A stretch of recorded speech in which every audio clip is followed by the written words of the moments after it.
अस्सलामुअलैकुम class 6 day 5 ही हमारे पास continue है पार्ट 2, क्योंकि इसकी बहुत लेंदी वीडियो बनी थी तो इसलिए मैंने इसका पार्ट 2 इसको स्प्लिट कर दिया पार्ट 1 और पार्ट 2 में। पार्ट 2 में हम देखते हैं क्वेश्चन नंबर 9 को। क्वेश्चन नंबर 9 की बात करते हैं तो बेटा हमारे पास जो स्ट्रैटेजी है वो क्या है देख लेते हैं। The volume of a box in the shape of a cube is 2197 centimetre cube.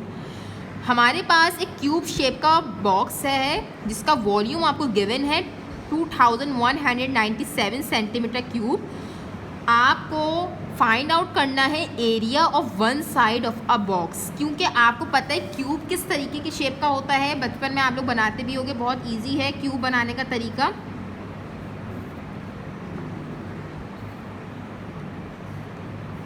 थोड़ा सा क्योंकि मैं पेंसिल स्केल यूज़ नहीं कर रही हूँ, आपने स्केल यूज़ करना है जस्ट छोटा सा स्मॉल सा बनाने के लिए, क्यों ताकि आपको रिवाइज हो जाए कि क्यूब किस शेप का होता है। स्केल आपने लाजमी यूज़ करना है, भले छोटा ही आपने बनाना है। एक बात याद रहे, क्यूब के हवाले से मैं थोड़ा सा इसका बैकग्राउंड नॉलेज दे दूँ कि क्यूब की भी सारी साइड्स इक्वल साइड्स होती हैं। फॉर सपोज अगर ये 3 सेंटीमीटर का है तो यहाँ पर भी ये 3 सेंटीमीटर है, ये भी 3 सेंटीमीटर है। All sides are equal. Cube की भी ऑल साइड्स जो है इक्वल होती हैं। बात याद रहे, क्यूब की भी सारी साइड्स बराबर होती हैं। यहाँ पर आप मेंशन कर दो कि वॉल्यूम कितना दिया हुआ है क्वेश्चन में से देखकर, 2197 सेंटीमीटर क्यूब आपको वॉल्यूम दिया हुआ है। अब इस वॉल्यूम के थ्रू आपने क्या फाइंड करना है, एरिया। अच्छा बेटा बात याद रहे, थोड़ा सा मैं पहले आपको जिस तरीके से मैंने क्वेश्चन नंबर 8 का बताया था इसी तरीके से मैं इसका भी बता दूं कि वॉल्यूम ऑफ क्यूब का फॉर्मूला क्या होता है।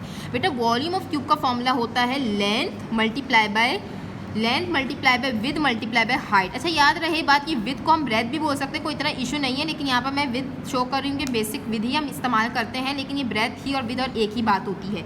अब क्योंकि क्यूब की सारी साइड्स बराबर होती हैं, क्यूब की ऑल साइड्स आर इक्वल, तो यहाँ पर अगर मैं एल बराबर है विद बराबर है हाइट के, इट मीन्स कि अगर मैं तीनों को एल कंसीडर कर लूँ तो कुछ क्यूब का फॉर्मूला क्या हो, वॉल्यूम का फॉर्मूला क्या दिखेगा, जैसे कि लेंथ मल्टीप्लाई बाय लेंथ। और इनको मैं और छोटा फॉर्म में कर दूं तो क्योंकि यहाँ पर 1 है, यहाँ पर भी 1 है, यहाँ पर भी 1 है, जो कि मैंने आपको बताया है प्रीवियस वीडियो में कि इनकी सारी पावर्स ऐड हो जाएंगी और ये बन जाएगा एल क्यूब। क्या बन जाएगा बेटा, एल क्यूब। 1 + 1 + 1 तो ये बन जाएगा एल क्यूब। तो यानी कि हमारे पास जो क्यूब का एक सिंपलेस्ट फॉर्मूला बना है वो क्या है, V = L क्यूब। अब यहाँ पर जो स्ट्रैटेजी मैंने ये ऐसा क्यों करा ये आपको भी क्वेश्चन में समझ में आ जाएगा। दूसरी बात याद रहे बात के, अब हम चलते हैं अपने सॉल्यूशन की तरफ। तो बेटा क्वेश्चन नंबर 9 में हम सबसे पहले पूरा आपने क्वेश्चन उतारना है, कॉपी करना है। सबसे पहले आप डेटा की बात करते हैं। डेटा में सबसे पहले जो आपकी हेडिंग होती है वो होती है गिवन की। अच्छा गिवन में हम वो चीज़ लिखते हैं जो हमें क्वेश्चन में दी हुई होती है, जो कि आपको दिखने में सिर्फ और सिर्फ वॉल्यूम दिया हुआ है जो कि है 2197 सेंटीमीटर क्यूब। गिवन आपको वॉल्यूम है, आपने रिक्वायर्ड में क्या चीज़, रिक्वायर्ड में वो चीज़ फाइंड करते हैं। सेकंड जो इसका हेडिंग होती है रिक्वायर्ड, जो चीज़ आप फाइंड कर रहे हो, फाइंड क्या करना है आपने, फाइंड आपने करना है एरिया।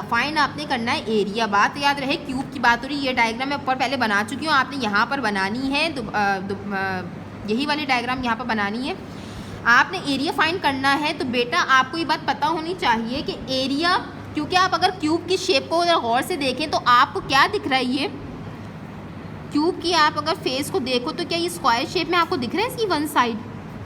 और आपको ये बात पता है कि स्क्वायर की अगर एरिया, क्योंकि इसमें बोला जा रहा है एरिया ऑफ वन साइड, तो एरिया की बात हो रही है, तो एरिया की बात होगी तो बात होगी लेंथ की भी, बात होगी ब्रेथ की भी। और आपको ये जैसे कि बात पता है कि स्क्वायर के अंदर लेंथ और ब्रेथ आपस में एक दूसरे के इक्वल होते हैं, तो लाजमी बात ये है कि आपको लेंथ भी फाइंड करनी है। बराबर तो है लेकिन दी हुई नहीं है, आपको दी हुई ही नहीं है, तो क्योंकि आपने यहाँ पर लेंथ भी फाइंड करनी है। किस तरीके से हम देख लेते हैं।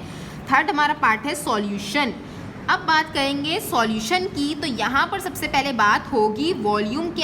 वॉल्यूम आपको दिया हुआ है, वॉल्यूम का फॉर्मूला क्या मैंने आप लोगों को बताया बेटा, length multiply by width multiply by height. और यहाँ पर आप एक सेंटेंस लिख सकते हो, अ क्यूब हैज़ इक्वल साइड्स, ताकि आपको और ईज़िली पता लग जाए कि हमने यहाँ पर क्या करने जा रहे हैं। तो हमने वॉल्यूम को लेंथ मल्टीप्लाई बाय लेंथ के कर दिया और इसको और शॉर्ट कर दिया, तो एल क्यूब हो जाएगा ये।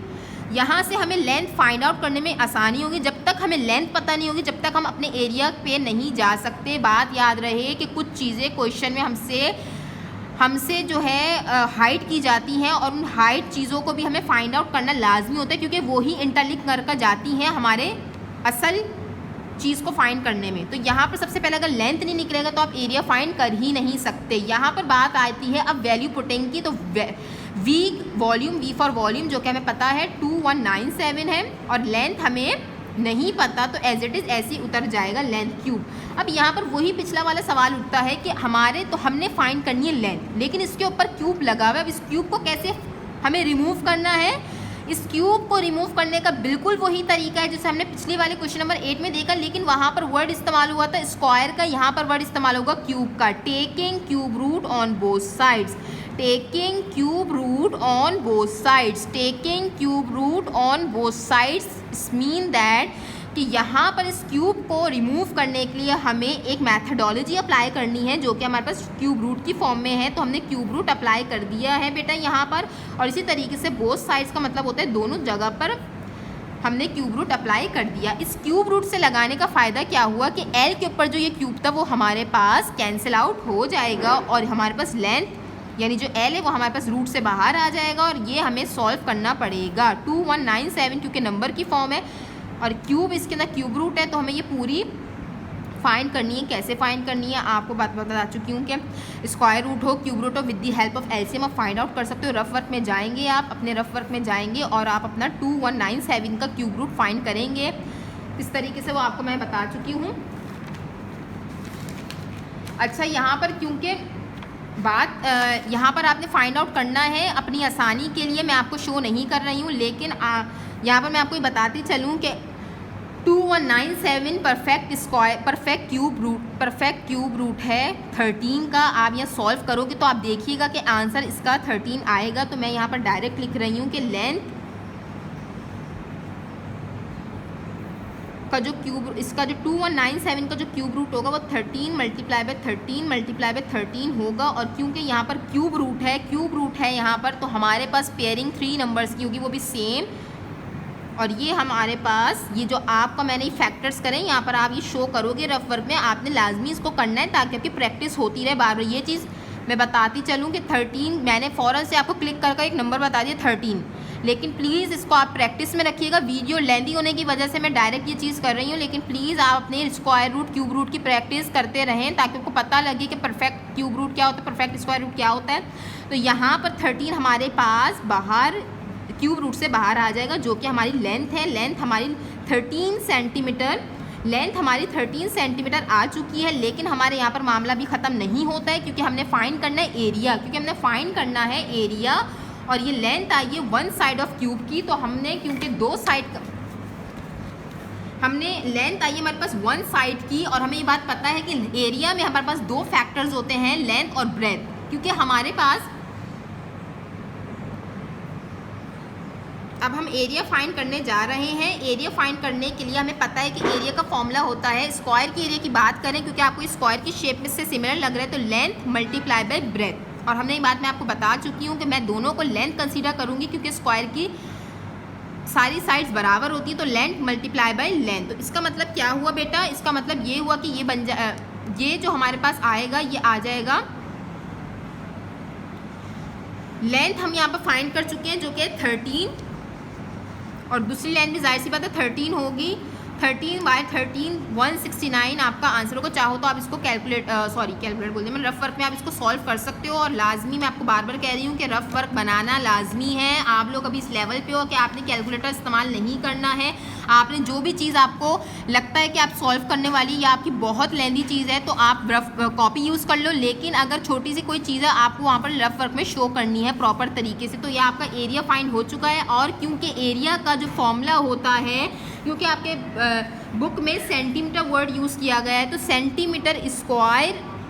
सेंटीमीटर स्क्वायर एरिया का फॉर्मूला हो जाएगा। हमारे गिवन में सेंटीमीटर क्यूब था। वॉल्यूम, क्योंकि वॉल्यूम का सेंटीमीटर क्यूब होता है, इसकी वजह क्या है? क्योंकि इसमें 3 टाइम्स आपस में मल्टीप्लाई होते हैं। एरिया में 2 टाइम्स लेंथ मल्टीप्लाई होती है, दैट्स में यहाँ पर स्क्वायर है, दैट्स में यहाँ पर क्यूब है, तो आपका यहाँ पर एरिया फाइंड हो गया। एरिया क्योंकि आपने फाइंड करना था वन साइड का, एरिया आपने फाइंड करना था वन साइड का, आपने पहले लेंथ फाइंड करी, आपको ये बात पता थी कि अगर आप क्यूब का वन साइड का एरिया फाइंड करो तो आपको लेंथ पता लग गई, तो जाहिर सी बात है कि दूसरा साइड भी वही होगा, तो आप उसको 2 टाइम्स मल्टीप्लाई कर देंगे लेंथ बाय लेंथ। जज़ाकल्लाह।